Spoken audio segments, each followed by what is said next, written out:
새벽기도 나오신 성도님 여러분, 주님의 이름으로 환영합니다. 먼저 샘물의 기도로 하나님께 기도하겠습니다. 마음 모아 샘물의 기도를 하나님께 드리겠습니다. 먼저 우리의 믿음을 고백합니다. 구원은 여호와께 있사오니 주의 복을 주의 백성에게 내리소서. 아멘. 우리를 모든 환난 가운데서 건지시고 은혜와 복을 베푸시는 하나님께 감사합니다.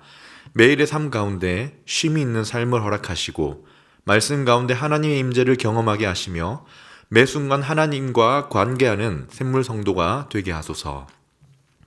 예배와 교회를 위해 기도합니다. 여호와 하나님이여, 원하옵건대 주의 제사장들에게 구원을 입게 하시고 또 주의 성도들에게 은혜를 기뻐하게 하옵소서. 아멘.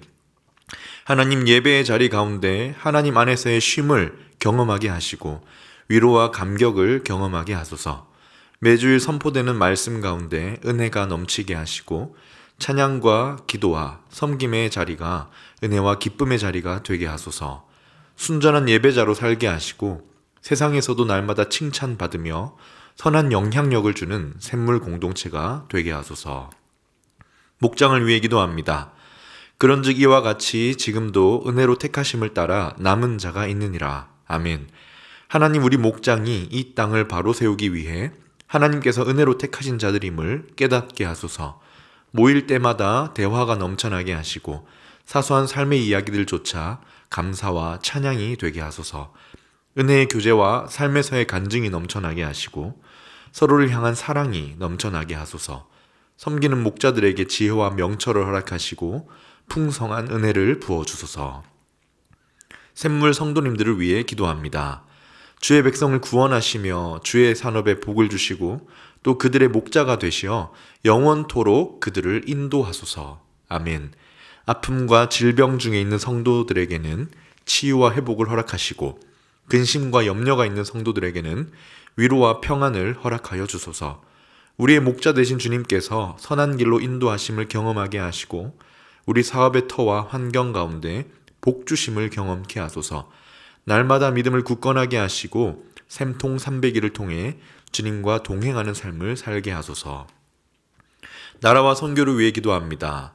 소망 중에 즐거워하며 환난 중에 참으며 기도에 항상 힘쓰며. 아멘. 이 땅을 통치하시는 하나님 아버지, 정의와 공의가 회복되게 하시고 코로나가 그치고 일상에 회복이 있게 하소서. 정치와 경제와 문화와 교육의 모든 상황들 가운데 하나님의 간섭하심이 드러나게 하시고 다시금 열방을 향한 열정적인 선교의 사명을 감당하는 우리나라 되게 하소서. 선교의 현장에 계신 선교사님들을 붙들어 주시고 닫혀있는 선교지의 문들이 열리게 하소서.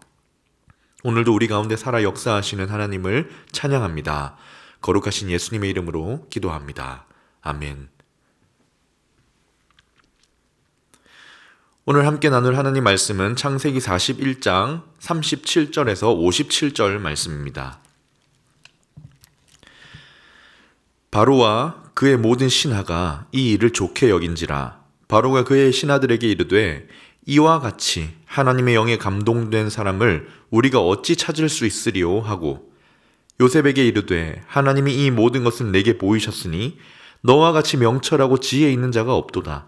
너는 내 집을 다스리라. 내 백성이 다 내 명령에 복종하리니 내가 너보다 높은 것은 내 왕좌 뿐이니라. 바로가 또 요셉에게 이르되 내가 너를 애굽 온 땅의 총리가 되게 하노라 하고 자기의 인장 반지를 빼어 요셉의 손에 끼우고 그에게 세마포 옷을 입히고 금사슬을 목에 걸고 자기에게 있는 버금 수레를 그에게 태우매 무리가 그의 앞에서 소리 지르기를 엎드리라 하더라. 바로가 그에게 애굽 전국을 총리로 다스리게 하였더라. 바로가 요셉에게 이르되 나는 바로라. 애굽 온 땅에서 내 허락이 없이는 수족을 놀릴 자가 없으리라 하고 그가 요셉의 이름을 사브낫 바네아라고 하고 또 온의 제사장 보디베라의 딸 아스낫을 그에게 주어 아내로 삼게 하니라. 요셉이 나가 애굽 온 땅을 순찰하니라. 요셉이 애굽 왕 바로 앞에 설 때에 30세라. 그가 바로 앞을 떠나 애굽 온 땅을 순찰하니 7해 풍년에 토지 소출이 심히 많은지라. 요셉이 애굽 땅에 있는 그 7년 곡물을 거두어 각 성에 저장하되 각 성읍 주위의 밭의 곡물을 그 성읍 중에 쌓아두매 쌓아둔 곡식이 바다 모래같이 심이 많아 세기를 그쳤으니 그 수가 한이 없음이었더라. 흉년이 들기 전에 요셉에게 두 아들이 나되 곧 온의 제사장 보디베라의 딸 아스낫이 그에게서 낳은지라. 요셉이 그의 장남의 이름을 므낫세라 하였으니 하나님이 내게 내 모든 고난과 내 아버지의 온 집 일을 잊어버리게 하셨다 하며, 차남의 이름을 에브라임이라 하였으니 하나님이 나를 내가 수고한 땅에서 번성하게 하셨다 함이었고, 애굽 땅에 7해의 풍년이 그치고 요셉의 말과 같이 7해 흉년이 들기 시작하매 각국에는 기근이 있으나 애굽 온 땅에는 먹을 것이 있더니, 애굽 온 땅이 굶주림에 백성이 바로에게 부르짖어 양식을 구하는지라. 바로가 애굽 모든 백성에게 이르되 요셉에게 가서 그가 너에게 이르는 대로 하라 하니라. 온 지면에 기근이 있음에 요셉이 모든 창고를 열고 애굽 백성에게 팔세. 애굽 땅에 기근이 심하며 각국 백성도 양식을 사려고 애굽으로 들어와 요셉에게 이르렀으니 기근이 온 세상에 심함이었더라. 아멘. 오늘은 겸손히 은혜를 구하라 제목으로 하나님 말씀을 나누겠습니다. 오늘 본문을 이렇게 읽었는데요, 유심히 살펴보면 이 요셉과 바로가 대화하는 이야기, 그리고 요셉이 총리가 되어서 애굽을 이렇게 관리하고 곡물을 관리하는 그런 이야기들이 나오지만, 오늘 본문을 잘 살펴보면요, 하나님밖에 보이지 않는다라는 생각이 듭니다. 바로와 요셉의 대화, 이런 행동들 전후에서, 이 모든 일들과 사건들의 전후에서 모든 역사를 하나님이 주관하고 계시기 때문입니다. 그래서 오늘 본문을 이렇게 묵상을 하면 모든 일과 우리의 역사를 주관하고 계신 하나님밖에 볼 수가 없다라는 생각이 듭니다. 여러분, 그렇다면 오늘 본문에 나타난 하나님은 어떤 분이십니까? 그리고 그 하나님 앞에서 우리는 어떻게 반응하며 살아야 할까요? 우선 하나님은 역사의 주관자이십니다. 하나님은 요셉의 역사, 그 개인의 역사도 주관하시지만 동시에 애굽의 역사도, 온 나라의 역사도 주관하십니다. 개인의 역사만이 아니라 온 나라의 역사도 주관하시는 주권자 하나님이신 것이죠. 따라서 우리는 그 앞에 어떻게 반응해야 합니까? 주관자 되신 하나님 앞에 겸손히 은혜를 구해야 합니다. 오늘 주신 말씀을 통해 조금 더 자세히 살펴보도록 하겠습니다. 첫 번째입니다. 하나님은 내 인생의 주관자이십니다. 하나님은 개개인의 삶의, 그 인생의 모든 삶의 역사의 주관자가 되십니다. 개인의 인생이, 내 인생이 어떤 알 수 없는 운명에 이끌려가는 것이 아닙니다. 엄청난 확률에 지배되는 삶도 아닙니다. 무엇입니까? 하나님의 주권이 내 인생을 인도해 가신다는 것입니다. 오늘 요셉은요, 참 무서운 하루를 보냅니다. 분명히 아침에 눈을 뜰 때는 감옥에서 눈을 떴어요. 죄인의 신분에서 눈을 떴습니다. 아침밥을, 감옥밥을 먹었습니다. 그런데 오늘 하루를 마칠 때는 어디서 저녁을 보냅니까? 궁궐에서 마칩니다. 총리가 된 거지요. 총리가 되어서 저녁밥은 진수성찬을 먹으며 하루를 마감합니다. 여러분, 이 요셉을 보면서 참 요셉은 과연 어떤 느낌이었을까라는 생각이 들지 않습니까? 실감이 나기나 했을까요? 어떤 일이 있었는지 잠깐 보면 요셉이 어떤 일을 했습니까? 바로의 꿈을 해석했지요. 근데 바로는 요셉이 꿈을 해석할 때는 아무 말이 없어요. 그런데 요셉이 꿈 해석한 뒤에 뭘 했습니까? 꿈 해석을 바탕으로 바로에게 정치적인 조언을 합니다. 감독관을 두어서 곡식을 저장하고 분배하는 일을 관리해야 한다. 이 조언을 듣자 바로는 탐복을 합니다. 그리고 요셉에게 어떤 대우를 하느냐? 40절에 너는 내 집을 다스리라고 하는 거예요. 내 백성이 다 너의 명령에 복종하리니 내가 너보다 높은 것은 내 왕좌뿐이다. 그러면서 애굽의 총리로 세웁니다. 바로가 요셉의 해석을 넘어 요셉이 하는 조언에 탐복을 합니다. 요셉은 애굽의 관료제를 발전시킬 수 있을 것이다 라는 확신이 든 것이지요. 행정가로서 정말 적합하다, 이 같은 사람이 없다라고 본 겁니다. 그래서 바로는 자신이 끼고 있던 인장 반지를 빼어 요셉에게 주고, 그리고 뭘 입힙니까? 세마포 옷을 입힙니다. 목에 금사슬을 걸어주고 자기가 타고 온 수레에 요셉을 태우는 거예요. 무슨 말이냐? 요셉의 인생이 이렇게 바뀌었습니다. 한순간에 완전히 바뀌었어요. 애굽에 올 때 수레를 타고 왔습니다. 무슨 수레였습니까? 애굽 상인들의 수레에 억지로 끌려서 묶여서 왔습니다. 그런데 지금 왕의 수레를 타고 있어요. 나라를 구한 영웅처럼 존대를 받습니다. 무슨 말입니까? 노예이자 죄인이었던 요셉이 갑자기 나라에서 가장 존귀한 자가 되었습니다. 누가 한 일입니까? 하나님이시지요. 하나님은 요셉의 인생의 주관자가 되십니다. 요셉의 인생은 형들에 의해서, 바로에 의해서, 누군가의 시기와 전략과 계략에 의해서 좌우되는 삶이 아니라 하나님의 주권 아래에 이끌림 받는 삶이라는 겁니다. 여러분, 세마포 옷을 입었어요. 굉장히 귀한 옷입니다. 그런데 요셉이 애굽에 올 때 무슨 옷을 입었습니까? 옷이 없었습니다. 형들이 벗겨버린 거예요. 채색 옷을 벗기고 애굽 상인들에게 팔아버린 거예요. 그런데 지금 최고급 옷을 입고 있습니다. 하나님이 우리 개인의 삶을 주관하시는 절대 주권을 가지신 주관자이십니다. 요셉도 그걸 알아요. 자기에게 일어난 이 모든 일, 자기 입에서 나왔던 이 모든 조언과 지혜가 하나님에게서 나온 것이라는 걸 알았습니다. 여러분, 지금 요셉이 30이에요. 나이가 30입니다. 그러면 17세에 팔려와서 13년이 지난 거예요. 악몽과 절망과 좌절의 삶 속에 있었죠. 그러나 그 삶을 하나님이 회복시켜 주신 겁니다. 상상하지 못할 기쁨, 존귀한 삶으로 한순간 바꾸어 주신 거지요. 그걸 안 요셉은 그의 아들이 태어나자 므낫세 에브라임이라고 이름을 짓는데요. 이름에서 요셉은 이 모든 역사를 주관하신 분이 하나님이심을 고백하고 있습니다. 므낫세가 뭡니까? 하나님이 이 모든 고난, 아버지의 집에서 받은 상처를 잊게 하셨다. 하나님이 나를 높이셔서 과거의 어두움과 절망과 좌절을 잊게 하셨다. 에브라임은 뭡니까? 하나님이 그리고 내게 복을 주셨다. 나를 생존하게 하시고 그 아픔을 다 잊게 하신 하나님이 나에게 복을 내려주신다는 고백입니다. 요셉의 고백이 무슨 고백입니까? 하나님만이 내 인생을 주관하시는 주권자가 되신다. 따라서 하나님은 어떤 분이십니까? 내 인생을 주관하시는 하나님, 주권자 하나님이십니다. 이어서 두 번째는 내 인생뿐만 아니라 세상 역사도 주관하시는 세상 역사의 주관자이신 하나님이십니다.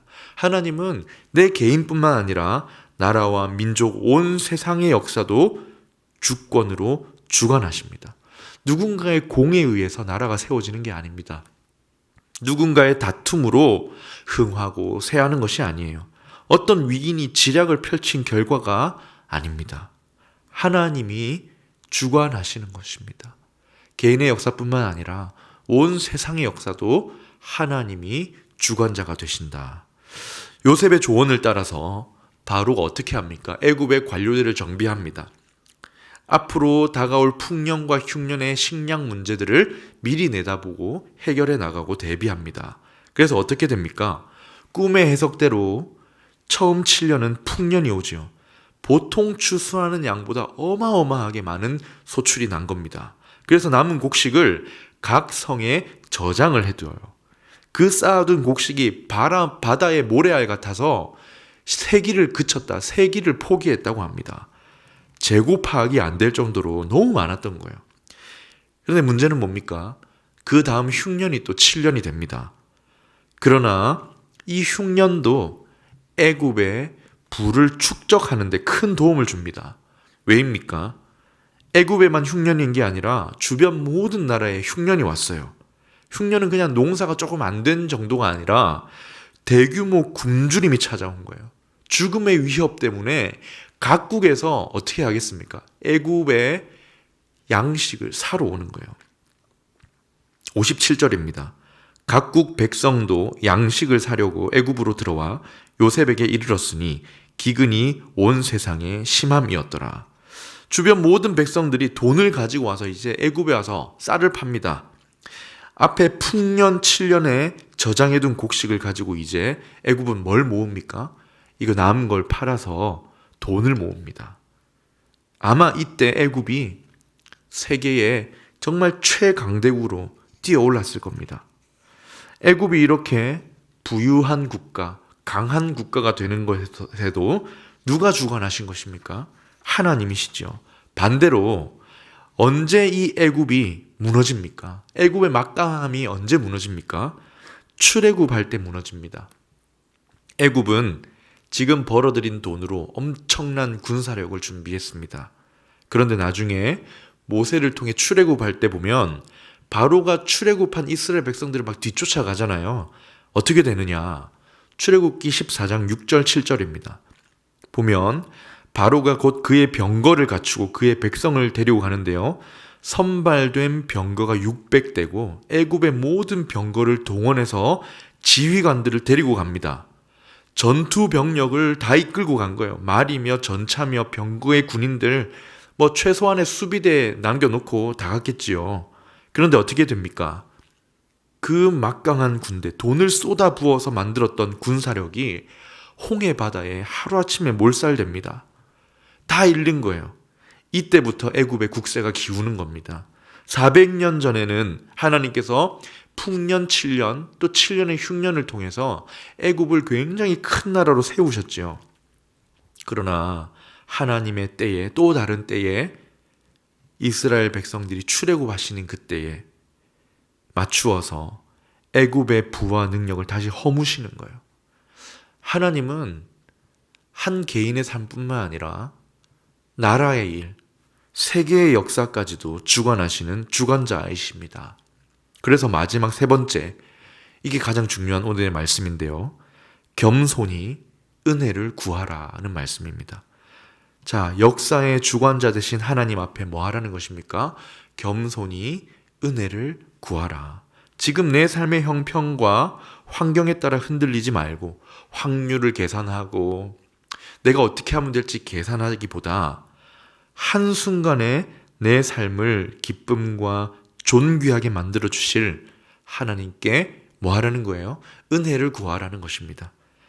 내 개인의 역사뿐만 아니라 세상 역사를 주관하시는 하나님께 은혜 베풀어 주시기를 구하라. 먼저는 하나님 앞에 겸손하라는 거죠. 모든 일은 하나님이 주관하시기 때문입니다. 물론 우리의 땀과 노력도 중요합니다. 그걸 통해서 하나님이 뜻을 이루시지요. 그러나 결국 모든 일의 주인은 하나님이십니다. 그 크신 하나님을 보고 그 앞에서 겸손해야 합니다. 여러분 욥 아시죠? 그 모진 고통을 겪으면서 욥이 마음에 막 불평과 불만이 가득했습니다. 하나님이 만나기만 하면은 내가 따지겠다고 막 이를 갈고 있었어요. 그런데 하나님이 나타나시고 하나님이 얼마나 크신 분이심을 보여주십니다. 따지지도 않아요. 그냥 말도 거는 게 아니라 얼마나 하나님이 크신 분이심을 보여줍니다. 온 세상을 창조할 때 욥 너 어디 있었니? 하나님의 크심을 너가 아느냐? 이렇게 크신 하나님을 본 욥이 말이 없습니다. 할 말을 잃었어요. 무슨 말이냐? 크신 하나님을 보면, 크신 하나님을 만나면 한없이 작아지고 겸손해지는 게 우리의 본질이라는 것입니다. 그러니 역사의 주관자이신 하나님의 크심을 보고 겸손하라는 것이요. 그리고 뭐 하라는 겁니까? 그분의 은혜를 구하라. 높이기도 하시고 낮추기도 하시고 내 발을 반석 위에 세우실 하나님께 은혜를 구하라. 말씀을 맺겠습니다. 하나님은 오늘 내 삶을 신실하고 진실하게 인도해 가십니다. 그분의 주권과 은혜는 오늘도 우리 삶을 돌보고 계십니다. 겸손히 크신 하나님 앞에 은혜를 구합시다. 기도의 제목이 있고 필요한 은혜가 있다면 정말 겸손한 마음으로 내 삶의 주권자이신 하나님께 은혜를 구합시다. 오늘 그 은혜를 경험하시는 저와 여러분의 풍성한 삶이 되시기를 주님의 이름으로 축원합니다. 아멘. 말씀을 기억하며 함께 기도하겠습니다. 겸손히 하나님의 은혜를 구합니다. 내 삶에, 우리 가정에 하나님의 은혜를 부어 주십시오라고 기도하시고요. 또 주일 예배를 위해서 기도하겠습니다. 하나님의 임재를 경험하는 샘물의 예배가 되게 해 주시옵소서. 그리고 개인의 기도 제목으로 기도하도록 하겠습니다.